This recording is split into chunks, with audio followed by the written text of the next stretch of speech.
up. Of course, that means you still have to clear the trash, but you must not attack or kill any of the blue drakes before engaging Sathum. When you engage Sathum, the blue drakes will come down into the arena one by one, and each will apply a debuff or buff the boss himself. So this makes it entirely a lot more difficult. You can do this with 2 drakes, you can do this with 1 drake still up, but for the achievement you need all 3 drakes up. The first drake that comes down will basically spawn adds, and he will also spawn a portal in which you will have basically several adds to deal with. This one is not this important. The second drake that comes down will do the most damage. So what this drake does is basically once he is in the platform or has landed on the platform where you are fighting the boss and the adds, he will basically buff the boss's fire damage by 100%, and then he will open up a portal. In that portal will be an add that will further buff the boss's fire damage by another 50%. That is quite a lot. Now, what I am not sure here, and what we weren't sure in the guild of, is if these add up or multiply. However, it is still quite a lot. So this is where things get really tough. Now, to add to this problem, there is of course a third drake that will land after a specific time, and this particular drake will debuff the entire raid with a shadow debuff, which will see that the raid receives a particular amount of damage. I'm not quite sure what the percentage is from the damage that they deal, so this is where you have to reduce the amount of damage you do so that your healers can keep up with all the damage that is being done.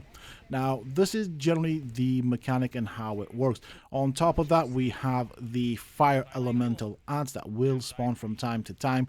It is quite important here because these will enrage if they get hit by the firewall. There is of course a firewall that will come from either the left side or the right side with 2 or 3 gaps in it. I'm not sure, I didn't actually count them, to be honest.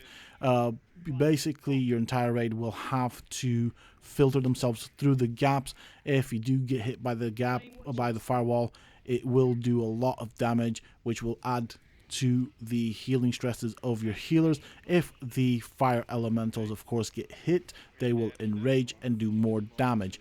So another thing to keep on top of course, is ad control. So you want to keep control of the arena and make sure that there aren't too many adds to overwhelm the raid. They will try and focus on the healers, and that's pretty much how the fight is set out. So now let's go into the group and strategy and how we approached this whole fight. Now, the way we did it was we had 3 tanks with 1 main tank on the boss and a 4th tank to go in the portals that come up, but I'll get into more details later on. Let's start with the most important part, and that is the main tank that is tanking the boss, and in this case of course I'm talking about Sathum. So the main tank had armor that basically gave him a total of 366 fire resistance, and with some buffs and potions and stuff like that, it got up to 416 fire resistance. That is just from his own things. Of course, we also had shamans and paladins to further increase that fire resistance through their auras and specialities. So that is what we did to mitigate some of the damage that will be coming in from the second drake when it comes into the arena. On top of that, the main tank that was taking the boss of course also had 3 healers on him to keep him topped up during that phase. So that is how we kept that tank alive. Then the other 2 tanks, one of them went on the drakes when they come down, so that would be the blue drakes. So there's 3 of them, and would go and pick them up and then kite them away from the raid group as they were being DPS'd down. And finally, the 3rd tank was responsible for picking up all of the adds and taking them away from the casters, and of course especially from the healers, as they will focus on the healers. all of these tanks, so both of these two tanks actually had a healer allocated to them. And I did mention a fourth tank. The fourth tank was a character that could quickly switch between DPS and tank. The DPS on that character was not important. What was important was the tanking ability, especially for the portals, because we do need a tank in there. So the way we approach this is to have a character that could switch between DPS and tank roles, and to have an off healer to help that tank stay alive. These would be the first people to enter the portals, and then all DPS would follow. The only people at the point of or after people enter the portal that would be left out with the boss and the drakes would be the healers and the tanks. So that is the way we dealt with it. Now, of course, that is the main strategy, but there are a couple of quirks to keep in mind. Now, according to the information that we have, the boss, and that would be, of course, Sethum, will enrage after 15 minutes. And when he does enrage, then all of the 3 drakes will despawn. That is initially what we were aiming for, and that was basically our worst case scenario, and which we planned for. However, what we ended up settling for and effectively being able to achieve was a bit different. So effectively what happened in our raid is we had the main tank who pulled Sethum to the end of the platform and tanked him there with 3 healers on him. And I've told you what specs and what to look out for in terms of fire resistance. And then the entire raid group will go to the opposite side of the arena, which is what you saw there happen. The first drake would come down, and the entire raid group would work to nuke down that first drake. Now, of course, that first drake will also open a portal. We didn't bother with that portal. The whole aim of the game was to take that first drake down, because that is less to worry about. Then the second drake comes down. We would try and get that second drake to half health before the first portal on that second drake, or the second portal, would open up. Then everybody would enter that portal. Now, of course, I mean the dedicated off-spec tank and healer going first with the DPSers, and the tanks and dedicated healers would stay out trying to keep the tanks alive. After that portal was dealt with, or the ad in the portal was dealt with, the entire raid group would focus back on the second drake that came down, which would now be at half health, and try and finish him off. Now, what would happen is the third portal would open up before the drake was down. In this case, basically, the pain suppression and shield wall would be applied by or for the main tank dealing with Sethum. So basically, the warrior tank would put up his shield wall, followed by pain suppression and other types of mitigating abilities, so that we can deal and finish off the second drake. After that, we'd go back into the portal, deal with the ads, come back out, and then deal with the third and final drake. With the third and final drake, we basically just stuck to the normal plan of DPSing him down slowly, then going into the portal, dealing with the ad in there, coming back out, and just rinse and repeat until that third drake is down. Once all 3 drakes were down, it just becomes a normal fight with Sethum. And of course, because we had so many tanks, one of our tanks, or the main tank dealing and tanking Sethum, ended up dying, but we had replacements for that, and that is exactly what happened. After that, it just becomes a normal fight. It is fairly easy, nothing too fancy to worry about. The tank just tanks him as normal, facing away from the raid. The raid attack him from the side.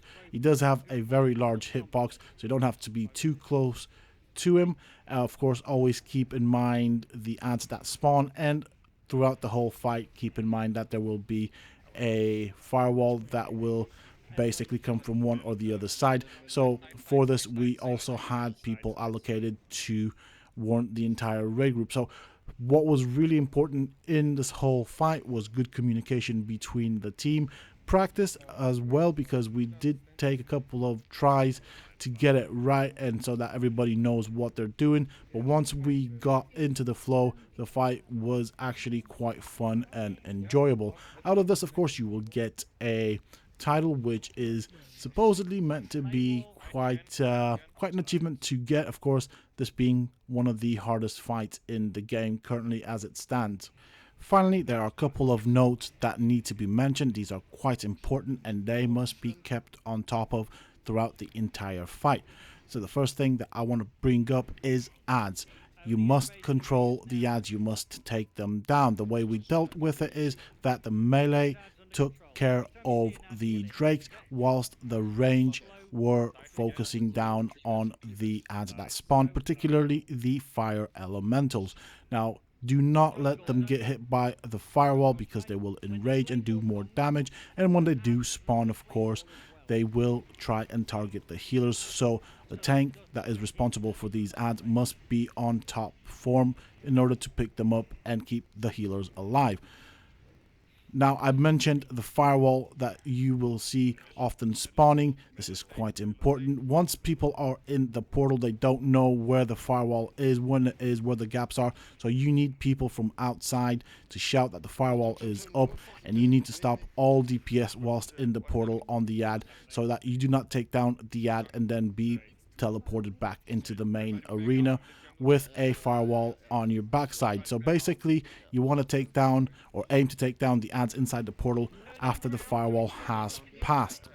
Also, in order to be able to actually achieve this, I recommend having a group with decent gear all around who are able to work together well. It is quite important because it does require good and a lot of communication between party members in order to achieve this and keep everybody on track. And finally, there is apparently a 15-minute timer for the enrage function on Sethum.